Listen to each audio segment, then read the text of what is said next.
వినాయక చవితి అనగానే మనకు గుర్తొచ్చేది ఖైరతాబాద్ గణనాథుడు.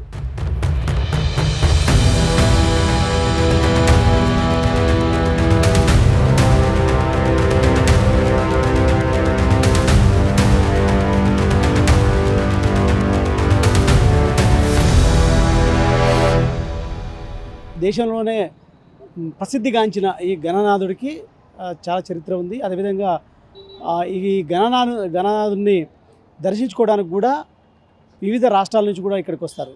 ఎందుకంటే ప్రతి సంవత్సరం ఇప్పటి వరకు 71 సంవత్సరాల నుంచి కూడా ఇక్కడ ఏదైతే గణనాథుడు కొలువు తిరుగుతున్నాడో ఈసారి ఏదైతే 69 అడుగుల ఎత్తు ఈసారి గణనాథుని ప్రతిష్ఠించడానికి కూడా నిర్వాహకులు ప్లాన్ చేస్తున్నారు. సో నిన్ననే కరపూజ స్టార్ట్ అయింది.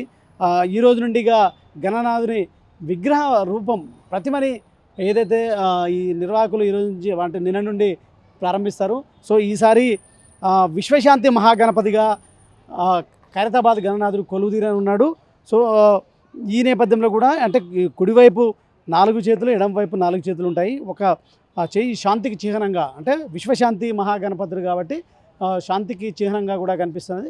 సో ఈ క్రమంలో కూడా కింది భాగం అంటే కుడివైపు ఏదైతే జగన్నాథ స్వామి, అదే శ్రీ జగన్నాథ స్వామి, ఎడమవైపు కింది భాగాన లలితా త్రిపుర సుందరి అమ్మవార్లు కొలువుదీరి ఉంటారు. ఎడమవైపు కింది భాగాన లలితా త్రిపుర సుందరి అమ్మవారు ఉంటారు. కుడివైపు లక్ష్మీ సమేత హయగ్రీవ స్వామి కొలువై ఉంటారు. సో ఎడమవైపు శ్రీ గజ్జలమ్మ దేవి ఉంటారన్నమాట. సో ఈ క్రమంలో కూడా ఇప్పటికీ దీనికి సంబంధించి ఏర్పాట్లు అయితే ప్రారంభమయ్యాయని చెప్పాలి. ఈ నేపథ్యంలో కూడా తెలంగాణ ప్రభుత్వం ప్రతిష్టాత్మకంగా ఈ గణేష్ ఉత్సవాలు నిర్వహిస్తుంది.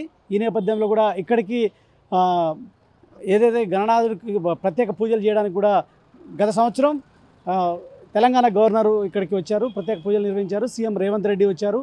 అదేవిధంగా ప్రముఖులందరూ ఇక్కడికి వస్తారని చెప్పచ్చు. పెద్ద మొత్తంలో వస్తారు. నేపథ్యం ఈ గణనాథుడి దర్శించుకోవడానికి వస్తారు కాబట్టి పెద్ద ఎత్తున నిర్వాహకులు ఏర్పాట్లు కూడా చేస్తారు. ఎలాంటి ఇబ్బందులు జరగకుండా ఏర్పాట్లు చేస్తారని చెప్పొచ్చు. సో ఈ నేపథ్యంలో కూడా హైదరాబాద్తో పాటు అన్ని తెలంగాణ, అదేవిధంగా ఆంధ్రప్రదేశ్ కాబట్టి వీటి మహారాష్ట్ర, ఛత్తీస్గఢ్, ఒరిస్సా, అదేవిధంగా ఇతర కర్ణాటక రాష్ట్రాల నుండి కూడా ఇక్కడికి తరలి వస్తారు. సో ముంబై తర్వాత భక్తి శ్రద్ధలతో కూడా నిర్వహించేటువంటి ఖైరతాబాద్ గణనాథుడికి సంబంధించి నిన్న కరపూజ ప్రారంభమైంది.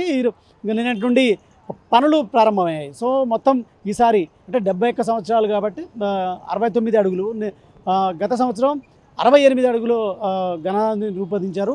ఈసారి 69 అడుగుల గణనాథుని అయితే రూపొందిస్తారని చెప్పొచ్చు.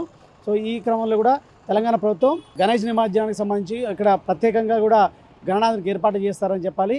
ఈ క్రమంలో కూడా ఎలాంటి ఇబ్బందులు జరగకుండా భక్తులకు ప్రత్యేకంగా కూడా దర్శనాల కోసం కూడా స్వామివారు కొలువై తీరుతారని చెప్పొచ్చు. సో ఈ క్రమంలో కూడా ఏదైతే విశ్వశాంతి మహాగణపతిగా స్వామివారు అయితే ఈసారి భక్తులకు ఏదైతే దర్శనం ఇవ్వబోతారని చెప్పొచ్చు. కెమెరామెన్ శ్రీకాంత్తో శ్రీనివాస్, మెగా 9 టీవీ, హైదరాబాద్.